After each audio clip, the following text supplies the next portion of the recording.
It was sleek, fast, and adored by its pilots, but behind that perfect Navy smile was a fighter that could bite back hard. This is the story of the F8U Crusader, the last gunfighter that hated guns.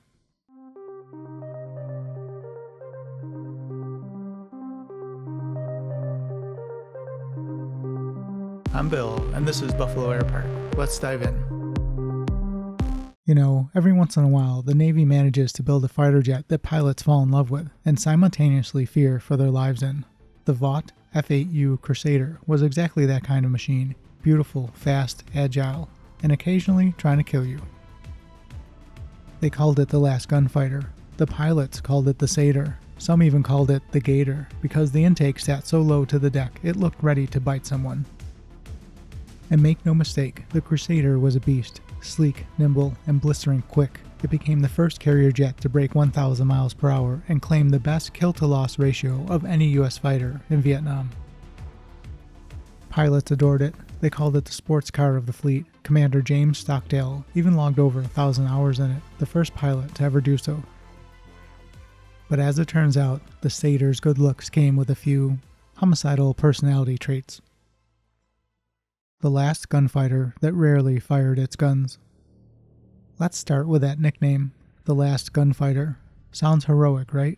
Except for one tiny problem. Almost none of its kills were achieved with guns. Out of all of its victories in Vietnam, only one came from cannon fire. The rest? Missiles.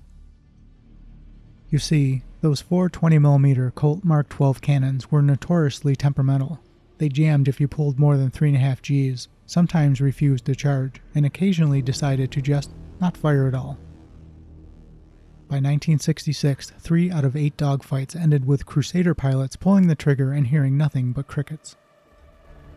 Imagine rolling in on a MiG, lining up your shot, and your cannons look at each other. You gonna shoot today? Nah, not feeling it today. And that wasn't the only armament misadventure. The early Crusaders carried internal rocket packs, stacked front to back, so if one rocket failed to launch, the one behind it could hit it and blow the whole launcher apart. Awesome. If the pack jammed on retraction, the nose gear couldn't extend. So in short, miss your shot, lock your landing gear, maybe explode.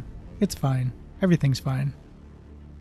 Statistically, you needed 4 Crusaders, 128 rockets total, just to score one hit on a bomber. Somewhere, the math teacher from Top Gun is still weeping. The carrier landing calamity. Now, one of the Crusader's coolest features was its variable incidence wing. The entire wing could tilt upward 7 degrees during takeoff and landing, allowing better visibility and lift at low speeds. It was such a clever trick that Vought won the 1957 Collier Trophy for it. But here's the cruel irony, even with that fancy wing, the Crusader was a nightmare to land. Its approach speed was a blistering 147 knots, way too fast for small carriers. Pilots called it the Ensign Eliminator, because it tended to punish the new guys, fatally. Here's one story that sums it up. In 1965, pilot Tom Irwin came in to land his F-8C. He snagged the 4th arresting wire, but the hook snapped off mid-catch. He tried to power out, but the J-57 engine's afterburner had a 2-second delay. 2 seconds too long. He hit the water. Irwin survived by manually escaping the sinking jet, but right as he splashed down, the afterburner finally kicked in and detonated. That's timing you can't choreograph. By the end of its service, the Crusader had a fatality rate that made safety officers sweat. 517 of 1,261 built were lost. That's 41%. Pilots ejected over 500 times. Vought already had a reputation for spicy aircraft. The Corsair loved to bounce on carrier decks, and the Cutlass was so cursed it made pilots reconsider their career choices. The F8 fit right in. Oh, and if you pushed it too hard in a high G, low-speed turn, the Satyr would throw a tantrum and drop into a wild, unrecoverable, falling leaf spin. Try explaining that one in the debrief. The real hero moments. But for all its chaos, the F-8 also had moments of absolute brilliance. During the 1962 Cuban Missile Crisis, unarmed RF-8A reconnaissance variants flew hair-raising low-altitude runs over Cuba. Their photos provided the proof President Kennedy needed to confront the Soviets. Those flights were so dangerous that when pilots returned, they stenciled tiny chicken silhouettes under their cockpits, souvenirs of missions where they risked being shot down by anything that could aim skyward. And let's not forget at speed, in 1956, Commander Robert W. Windsor set a U.S. national speed record at 1,015 miles per hour. The following year, future astronaut John Glenn flew Project Bullet, crossing the country from LA to New York in just over 3 hours, slowing down 3 times to refuel, and still averaging 723 miles per hour.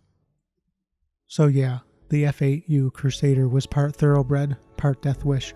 Its guns jammed, its rockets misfired, and its landings were an adrenaline rush. But when the chips were down, it delivered.